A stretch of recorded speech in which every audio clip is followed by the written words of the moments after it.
Hi, I'm Ashley from nerDigital. In this video, we're going to show you how to create and use saved replies in the chatbot inbox in nerDigital Chatbot Marketing.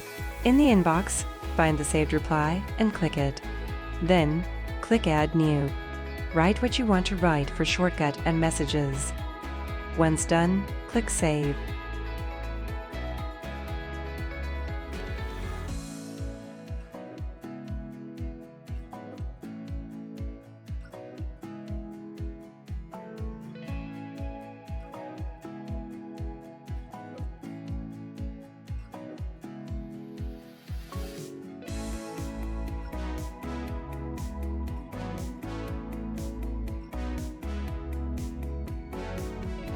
Use / to show your list of saved replies.